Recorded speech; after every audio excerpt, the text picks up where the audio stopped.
تخيل كده إن في برنامج كمبيوتر صغير قدر يغلب شركة كبيرة قوي زي مايكروسوفت ويفضل هو المسيطر على السوق أكتر من 30 سنة. دي مش قصة من الخيال، دي حكاية برنامج كويكن.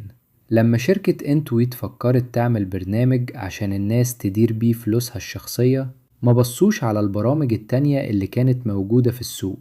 بدل كده بصوا على الناس بتعمل ايه في الحقيقة. لقوا إن معظم الناس بتستخدم القلم والورقة أو كشكول. القلم والورقة كانوا رخاص وسهلين بس ما كانوش دقيقين، والبرامج التانية كانت صعبة وغالية. عملت كويكن بطريقة مختلفة خالص، خلوا البرنامج سهل وممتع وسريع زي ما الناس بتفكر في فلوسها بالظبط. مهتموش بالحاجات التقنية المعقدة، ركزوا على إن المستخدم يبقى مرتاح وهو بيستخدمه، ونجحوا نجاح رهيب.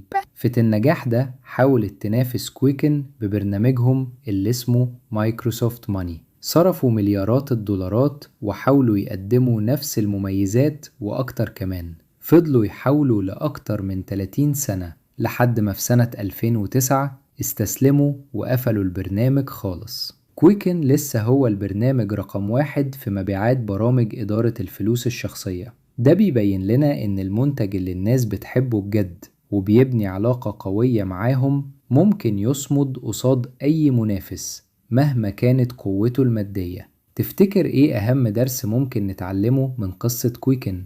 قولولنا رأيكم في التعليقات وما تنسوش تعملوا لايك وشير.